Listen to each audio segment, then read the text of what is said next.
coming this week. Don't worry. उपस्थित श्रोतागण, आज का विषय भागवत और गीता से संबंधित है। योग भगवत प्राप्ति में असफलता प्राप्त योगी की क्या दशा होती है। ये योग शब्द हम बहुत दिन से सुनते आए हैं और अभी मोदी जी की कृपा से ये सारे विश्व में फैल गया है। योगा योगा कहते हैं इसे, जिसमें शारीरिक एक्सरसाइज करते, शरीर को स्वस्थ रखते हैं, थोड़ा मानसिक शांति भी मिलती है। ये सारे विश्व में फैल चुका है योगा शब्द। तो इस योगा की मुख्य इसका उद्देश्य रहता है शरीर को अपना फिट बनाकर रखना। लेकिन इसकी बात मैं आज नहीं कर रहा हूं, मैं बात कर रहा हूं योग की। योग शब्द का अर्थ होता है जोड़ना। किसको जोड़ना, यही बात हमें आज समझना है। शास्त्रों में इसका उद्देश्य वर्णन किया है। एतावान योग आदिष्टो मत्स्यचै सनकादि भी सर्वतो मन 11वें स्कंद के 13वें अध्याय का 14वां श्लोक है। इसमें भगवान उपदेश दे रहे हैं कि मन को सब तरह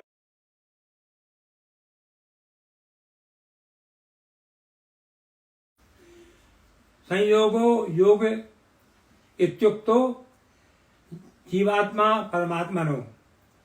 जीवात्मा परमात्मा का योग, इनका मिलन, इसे योग कहते हैं। और पतंजलि महाराज ने तो लिखा ही है कि मन का निरोध करना, सब तरफ से मन को रोक करके मुझ में लगाना, भगवान में लगाना, ये है। तो इस योग का उद्देश्य भगवान से संबंधित है, भगवान के मिलन से। योगा चित्त वृद्धि निरोधा। तो हमारा मुख्य उद्देश्य भगवत प्राप्ति है, भगवान से मिलाना, ये मुख्य इसका। तो जो इसके साधक हैं, उन साधक को पूरा ज्ञान रहता है कि जीवात्मा क्या है और परमात्मा क्या है, इनका मिलन कैसे होगा। वह भगवान के बारे में बहुत कुछ जानता है ऐसा साधक। भगवान का कहना है कि उनमें पूर्ण चित्त को लगाना, मन को लगाना 100%। अगर 0.1% भी कम हो गया, जीवात्मा को मिलता है।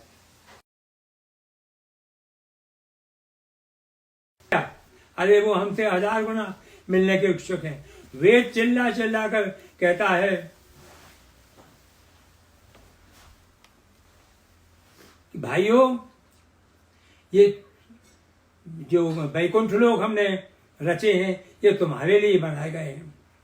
श्रवन्तु विश्वे अमृतस्य पुत्राः आये धामानि दिव्यानि तत्तु। केन उपनिषद के 2 अध्याय का 5वां मंत्र है। चिल्ला चिल्ला कर कहते श्रवन्तु श्रवन्तु, माने सुनो सुनो सुनो। क्या सुनो, कौन सुनो? अमृतस्य पुत्राः, भगवान के पुत्र। जितने जीवात्मा है संसार में, सब भगवान के पुत्र हैं। और उनको भगवान कह रहे हैं कि जीव, तुम्हारे लिए मैंने वैकुंठ लोक बनाए हैं और तुम आकर यहाँ रहो। लेकिन भाई लोग, हम ही नहीं जाना चाहते। किसी से मिलना हो, साधना तो करना पड़ती है। अगर किसी को मेयर बनना है, मिनिस्टर बनना है, किसी को एमएलए बनना है, कितना परिश्रम उसको करना पड़ता है, तब कहीं वो वहां पहुंच पाता है। लेकिन हम चाहते हैं कि भगवान से मिलने के लिए हमें कुछ न करना पड़े और भगवान मिल जाए हमें। ऐसा संभव है। इसलिए ये भक्ति योग, ज्ञान योग और ये ध्यान योग बनाए गए हैं। और इसमें भगवान का पूर्ण अभी मैं आगे बताऊंगा आपको भगवान का कितना सहयोग जीवात्मा को मिलता है इसमें। कहने के लिए तो सरल है, लेकिन योग मन को कंट्रोल करना बहुत ही कठिन है। अर्जुन जैसा अपने मन पर पूरा कंट्रोल रखने वाला व्यक्ति भी भगवान से कहते रहे, चंचल ही मना कृष्ण प्रमाति बलवत दृढ़ तस्याहम निग्रहम मन्ये वायुरेव तो दुष्करम असंशय महाबाहो मनो दुग्रहम चलम अभ्यासेन कौन्तेय वैराग्येण च गृह्यते। 6वें अध्याय गीता का 34वां और 35वां श्लोक। अर्जुन ने कहा, महाराज यह संभव है।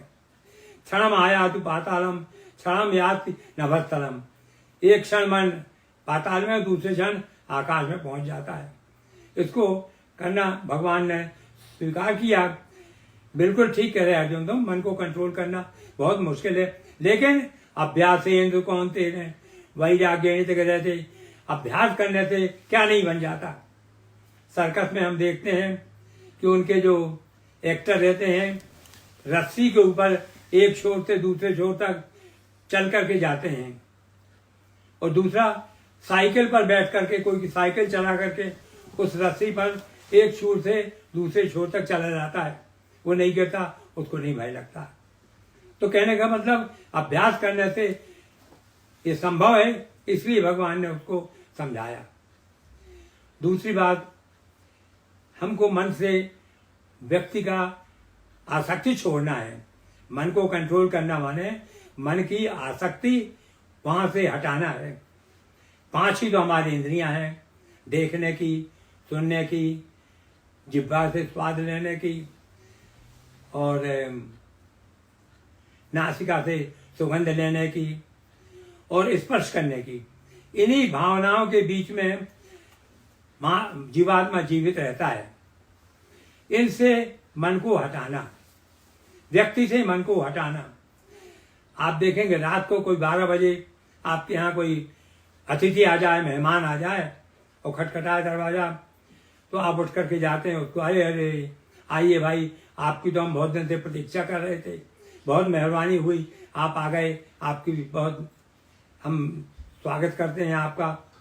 आप कहते जा रहे हैं, उसके खाने के लिए हलवा पूड़ी बना देते हैं, खाता है, उसके सोने का इंतजाम कर देते हैं। लेकिन फिर दूसरे दिन जब वो चला जाता है, तब मन से हम क्या कहते हैं, कहाँ से आ गया, बेकार बलाए, रात की नींद हराम हो गई, कुछ इसके मारे सो भी नहीं पाए, दिन को भी कुछ काम नहीं कर पाए। व्यवहार की दृष्टि से आपने पूरा उसके साथ सत्कार किया, सब कुछ, लेकिन मन उसमें नहीं लगा, आपका मन हट गया।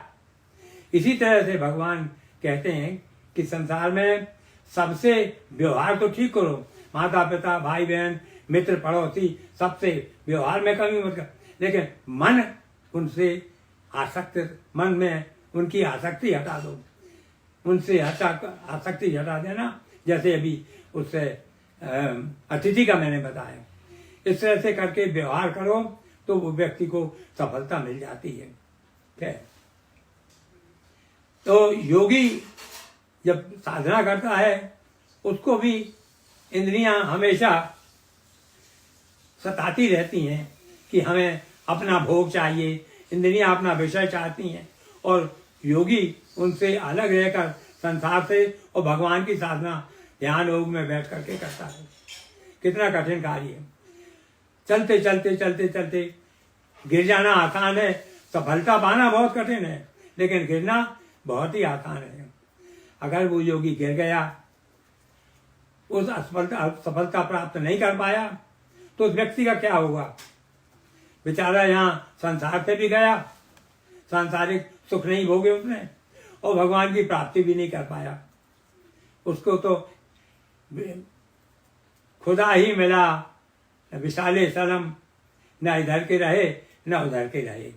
उस व्यक्ति का यही समझाने के लिए भगवान ने अर्जुन को पूर्ण ज्ञान दिया है, जो कि लोगों के लिए बहुत बड़ा सहारा है। उसी की चर्चा हम आज करेंगे। भगवान ने बताया कि अर्जुन, ऐसे अर्जुन ने भगवान से प्रश्न किया, आयति सिद्धयोलोके आयति सिद्धयो पेतो। ऐसा व्यक्ति जब पतन हो जाता है, अप्राप्य योग संसिद्धम कागतम कृष्ण गच्छति, वहां से गिर करके उसको आया, उसका भविष्य क्या होगा। भविष्य तो सब लोग जानते नहीं है किसी का क्या होगा भविष्य तो केवल भगवान कृष्ण जानते हैं। भगवान ने कहा है वेदाहम संतीतानि वर्तमानानि च अर्जुन भविष्याणि च भूतानि माम तु वेद न कश्चन। 7वें अध्याय का 25वां श्लोक गीता। मैं सबको जानता हूं, मुझे सब नहीं जान पाते, भूत भविष्य वर्तमान। इसलिए अर्जुन ने ये प्रश्न भगवान के सामने रखा कि हे प्रभु, उस व्यक्ति की क्या दशा होती है जो दोनों तरफ से अपना सुख खो दिया, जिसने न ईश्वर प्राप्ति हुई न संसार की प्राप्ति हुई। उसका उदाहरण देता है वो कि जैसे आकाश में एक बादल का टुकड़ा उड़ता रहता है और वो अगर किसी बड़े बादल से मिल गया तब तो उसको सफलता मिलती है। उतना बड़ा बादल जब बरसेगा तो वो भी बरस जाएगा, बेकार नहीं जाएगा। लेकिन यदि बड़े बादल से उसका मिलन नहीं हुआ तो बेचारा छोटा सा टुकड़ा बादल का यहाँ वहाँ हवा के थपेड़े में जाकर के भ्रष्ट हो जाता है, डिसइंटीग्रेट हो जाता है। तो क्या ऐसी ही हालत इस मनुष्य की होती है? भगवान ने बड़े प्रेम से अर्जुन को समझाया, नहीं कल्याणात् कृष्ण दुर्गतिम तात गच्छति। अर्जुन, मेरे पास जो आने की कोशिश करता है, साधना करता है, उसका अकल्याण कभी होता ही नहीं। कल्याण ही कल्याण उसके भविष्य में निश्चित हो गया। उसकी तृप्ति करने के लिए, सांसारिक भोगों की पूर्ति करने के लिए, उसका मन संतुष्ट करने के लिए ऐसे व्यक्ति को मैं प्राप्त पुण्यताम लोकान शिष्टवा शाश्वती मता, उसको मैं पुण्य लोकों में भेजता हूँ। सत्वगुण के लोग तो सत्यम ऊर्ध्वम गच्छन्ति सत्वस्था, सत्वगुण के आदमियों को तो स्वर्ग की प्राप्ति होती है। तो ऐसे व्यक्ति को मैं स्वर्ग भेजता हूँ जहाँ जाकर वह अपार भौतिक सुख भोग लेता है, इंद्रियों का सुख भोग लेता है जो मृत्यु लोक में नहीं मिल पाता। और उसकी जब तृप्ति हो जाए तब वहां से वह पृथ्वी लोक कर फिर से आता है। पृथ्वी लोक पर आने के लिए फिर साधना वो शुरू करेगा। तो बताया कि अर्जुन ऐसे वैसे जगह नहीं जाता हो, उसका निश्चित है कि उसको मनुष्य योनि मिलेगी। और दूसरा यह भी निश्चित है शुचि नाम श्रीमताम गे योग भ्रष्टो जायते। ऐसा योगी शुचि नाम बड़े धनवान लोगों के यहाँ जन्म लेगा जहाँ पेट भरने की कोई समस्या न रहे। हमारे सामने पेट भरने की समस्या हमेशा रहती है, दिन रात पैसे कमाते रहते हैं। तो ऐसी जगह नहीं कि वो दिन रात अपने इसी से संभालने में लग जाए, तो भगवान की प्राप्ति के लिए साधन कब करेगा? इसलिए बताया श्रीमताम गे, धनवंतों के घर उस व्यक्ति का जन्म होगा। और दूसरा शुचि नाम, जो शुद्ध आचरण वाले व्यक्ति हैं, वैष्णव लोग हैं, जिनके यहाँ भगवत कथा, भगवत पूजा, भगवत चर्चा हमेशा होती रहती है, ऐसे लोगों के घर में वो जन्म लेगा। इन दो लोगों के यहाँ जाकर के उसको जब मन की शांति मिलती है, अनायास वह अपने पूर्व जन्म के कर्मों के अनुसार भगवान की साधना में लग जाता है। तो अर्जुन, वह व्यक्ति का जीवन व्यर्थ नहीं गया। एक तो उसे मनुष्य जीवन मिल गया और दूसरा भगवान की कृपा से दूसरा जन्म में मैं उसको फिर से मेरी प्राप्ति का साधन करने का मौका मिल गया। ठीक ऐसा करते करते करते करते करते कई जन्म बीत जाएंगे या इसी जन्म में भी उस व्यक्ति को मेरी प्राप्ति हो सकती है। लेकिन उसका मार्ग निश्चित हो गया, कई गलत मार्ग पर ऐसा योगी भटकता नहीं है। दूसरा, ऐसे योगी जो पूर्णता को प्राप्त होने जा रहे हैं और अकस्मात किसी कारणवश उनका पतन हो गया, उस पतन के कारण उनकी साधना भंग हो गई, वो अपना पूर्णता न प्राप्त कर, इन योगियों को पूरे अभ्यास से तेन हृदय, इन लोगों को मैं ऐसी जगह भेजता हूँ जहाँ की योगी लोग रहते हैं, जहाँ भगवत कथा ही दिन रात उनका सबक रहता है, उसमें वो लग करके अपनी भगवत प्राप्ति की साधना पूर्ण कर लेते हैं। उसके उदाहरण तो हमारे सामने बहुत हैं। श्री स्वामी प्रभुपाद जी महाराज इसी जन्म में उनको साधना मिली। मीरा, सूर, कबीर, नानक, तुकाराम, ये बड़े बड़े संत जो हुए हैं, एकनाथ, इन लोगों ने इसी जन्म में भगवत प्राप्ति कर ली। उनकी साधना पूर्ण हो गई। ये अपने आप नहीं हुई, भगवान की कृपा से। तो इन योगियों को पूर्व अभ्यास के कारण उस व्रत की स्मृति देता हूँ। भगवान तो हृदय में रहते हैं। सर्वस्य चाहम हृदय सन्निविष्टो मत्तः स्मृति ज्ञानम अपोहनम चा। 15वें अध्याय का 15वां श्लोक। हृदय में बैठे हुए भगवान उसको प्रेरणा देते हैं। स्मृति ज्ञानम, उसको स्मृति देते हैं कि तू इस कारण से आया है और तेरा कर्तव्य है। और वो भगवत चर्चा में, अपनी साधना में अपने आप कार्य शुरू कर देता है। गलत जगह भटकता नहीं है। कहने का मतलब कि इन योगियों को जो भटक गए हैं किसी कारण से, उनका दोनों कुल नष्ट नहीं होता। अंत में जाकर के प्रयत्नाद्य मानस्तु योगी संशुद्धि के विचार अनेक जन्म संसिद्धि, उसको अनेकों जन्मों के बाद सिद्धि पूरी हो जाती है, भटकता नहीं और नहीं। तो दो फायदे हुए हमें इसके। एक तो उसको मनुष्य जन्म में निश्चय हो गया, हर जन्म के बाद उसका मनुष्य जन्म हो गया। स्वर्ग का ये नियम है, वेदों में लिखा हुआ है, इष्टापूतम मन्यमाना वरिष्ठम अन्य श्रेयो। इनको जो कोशिश करते हैं कि स्वर्ग के सिवा कोई और चीज है ही नहीं, उन लोगों के लिए क्या है, स्वर्ग जाने के कई कारण रहते हैं, भगवत प्राप्ति नहीं रहती। स्वर्ग भगवत प्राप्ति के लिए स्वर्ग जाना तो महा पाप है।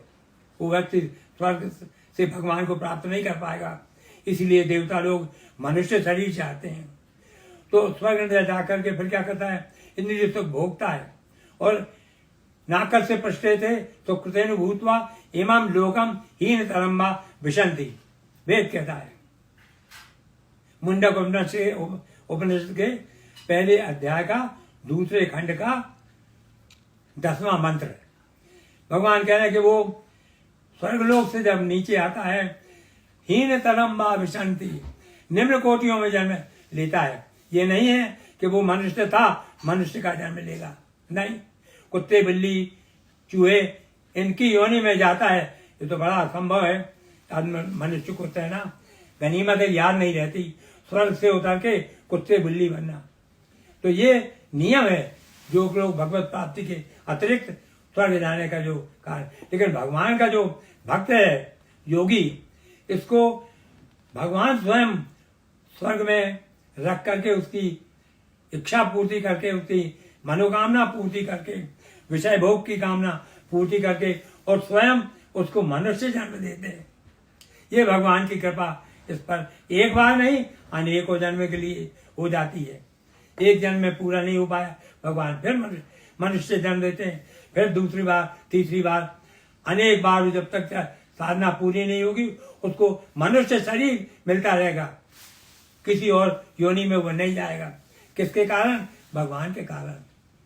तो इसको भगवान के कैसे, इसीलिए बताया, कर्मणा दैव नेत्रेण जंतु देहो पपत्तये।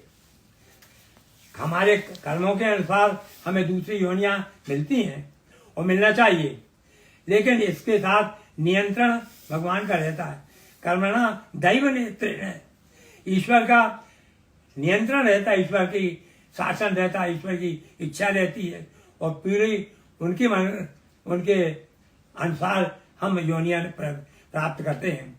तो इसको मनुष्य योनि बार बार भगवान देते हैं, दैव नेत्रेण, ये खूबी है। हम तो कभी जानते नहीं कि हमें क्या योनि मिलेगी, लेकिन इस भक्त योगी को मनुष्य योनि गारंटीड है। इसका दूसरे अध्याय में भगवान ने जरा सा निरूपण किया है। स्वल्पमपच्च धर्मस्य त्रायते महतो भयान। जरा सा भी भगवान संबंधी तुमने भावना की, काम किया, सेवा की, साधना की, वो बेकार नहीं जाती, उसका फल तुम्हें मिलेगा ही। स्वल्प, स्वल्प माने थोड़ा। तो इस व्यक्ति को जो अपनी साधना से गिर चुका है, अनेक जन्म तक भगवान का पूरा आश्रय मिलेगा, भगवान की सहायता मिलेगी, भगवान का निरीक्षण मिलेगा और भगवान की मदद मिलेगी, ताकि ये अपने साधना पूरी कर सके। इतना बड़ा सुख, इतना बड़ा साधन किसी और वस्तु से नहीं मिल सकता। तो जो लोग समझते हैं कि हमारा जो पतन हो गया, हम कहीं के ना रहे, वो गलत भावना है। वो सबसे अच्छी सुरक्षित और सुखदायी भावना है भगवान में अपने मन को लगाना। कैसा भी हो सकता है, थोड़ा चिंतन भगवान का करना चाहिए। नहीं है तो हरे कृष्ण कृष्ण कृष्ण हरे हरे, हरे राम राम राम हरे हरे, इसी मंत्र का जाप। तो इस मंत्र के जाप से हमारे पाप क्षीण होते हैं। हमारे अनंत पाप इकट्ठे हो चुके हैं कई जन्मों के, लेकिन इस मंत्र से हमारे पाप क्षीण होते हैं। ये ध्यान रखिए। थोड़ा सा भी समय आपको मिले तो दीजिए। हमारे स्वामी प्रभुपाद जी ने सारे विश्व में केवल इस मंत्र के आधार पर लोगों को वैष्णव बना दिया। आप सोचते हैं कि वैष्णव इस कलयुग में कहाँ मिलेंगे, जहाँ वो जन्म, अरे इसी कलयुग में बहुत हैं। प्रभुपाद जी की साधना जिनने की है, उनका सत्संग जिन्होंने किया है, जो उनके लाइफ मेंबर हैं, उनको बराबर हम देखेंगे कि प्रातःकाल 5 बजे उठते हैं, भगवान की सेवा करते हैं, भगवान को भोग लगाते हैं, और जो खाना बनता है वो भगवान को अर्पण करके फिर भोग खाते हैं। वो उस भोग के खाने से उनका मन, उनकी बुद्धि सब शांत हो, शुद्ध हो जाती है और भगवान में मन लगने लगता है। इसलिए ये जो भगवान प्रभुपाद जी ने बनाए हैं, ये भारतीय भी हैं और विदेशी भी हैं। विदेशी लोग भी इसी तरह से रह रहे हैं जैसे वो वैदिक संसार में पैदा हुए हों, और उसी के अनुसार वो रहते हैं। कोई प्रकार की गलत भावना उनके मन में नहीं रहती। इन वैष्णवों के यहाँ उस व्यक्ति का जन्म होता है, इधर उधर भटक जाए ऐसा नहीं है। केवल वैष्णवों के यहाँ जन्म होगा उसका, जहाँ वो अपनी साधना आगे बढ़ा सके। तो कितना बड़ा फायदा हमने देखा इससे। प्रभुपाद जी महाराज ने केवल इसी मंत्र के भरोसे पूरे विश्व में कितने लोगों को वैष्णव बना दिया। ये बड़े सुख की बात है कि ऐसे ऐसे महात्मा हमारे यहाँ हुए हैं जिन्होंने लोक कल्याण के लिए ये सब कार्य किए हैं। इसलिए मैं कहता हूँ कि भगवान के लिए थोड़ा सा भी कार्य करो, उनके लिए समय निकालो अपने जीवन में और थोड़ा उनकी साधना करो, आगे चल के फायदा ही फायदा है। यही मैं आपसे आज कहना चाहता हूँ और आपको मैं अपनी शुभकामनाएं देता हूँ। धन्यवाद। श्री कृष्ण गोविंद हरे मुरारी।